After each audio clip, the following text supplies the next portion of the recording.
Halo semua. Kita bertemu kembali. Dan saat ini adalah materi motivasi 4. Lihatlah manfaat dan peranan teori Viroom pada individu dan bisnis. Dengan motivasi itu, baik individu atau bisnis, maka motivasi akan mendorong seseorang atas keyakinannya, di mana tindakannya menghasilkan hasil sesuai dengan yang diinginkan. Motivasi seseorang itu tergantung pada 3 faktor, yaitu 1. Ekspektasi, yaitu usaha yang dilakukan akan menghasilkan kinerja. Kedua, instrumen, yaitu bahwa kinerja harus sesuai hasil yang diinginkan. Dan yang ketiga adalah nilai, di mana individu akan menilai terhadap hasil.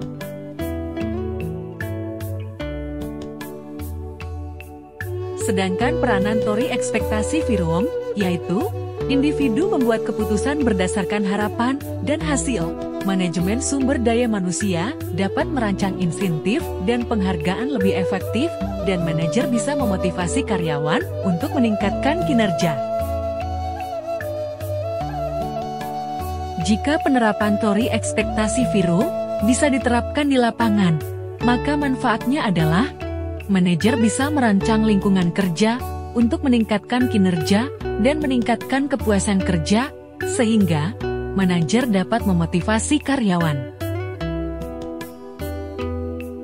Misalkan penerapannya pada ibu rumah tangga, perhatikan, seorang ibu memiliki harapan, jika memasak lezat dan bergizi untuk keluarga, maka keluarga merasa senang.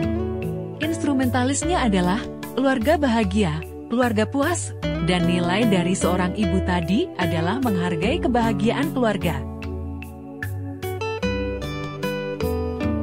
Jadi kiat-kiat motivasi ibu rumah tangga tadi adalah apa yang ingin dicapai dan bagaimana mencapai tujuan itu, serta akan membagi tugas, dan ibu rumah tangga tadi memberi penghargaan kepada diri sendiri atas pencapaiannya.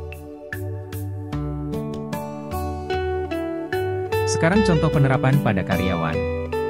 Harapan karyawan adalah menyelesaikan tugas dan mendapatkan promosi. Instrumentalisnya adalah promosi menghasilkan gaji lebih tinggi. Dan nilainya adalah gaji tinggi dan tanggung jawab lebih besar. Dari contoh tadi, maka kiat-kiat motivasi karyawan adalah apa yang ingin dicapai dalam karir. Keterampilan lebih berharga bagi perusahaan.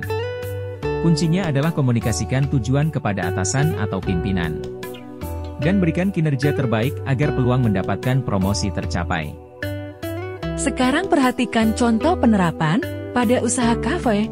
Harapannya adalah layanan yang memuaskan, pelanggan kembali lagi. Instrumentalisnya adalah pelanggan menghasilkan keuntungan yang besar, dan nilainya adalah menghargai keuntungan besar dan reputasi kafe. Oleh karena itu, maka kiat-kiat motivasi pada usaha kafe adalah pastikan layanan selalu memuaskan, makanan dan minuman berkualitas, suasana nyaman, berikan penghargaan kepada pelanggan, promosikan kafe secara online dan offline, dan perlunya menawarkan menu baru. Baiklah, sampai di sini dulu.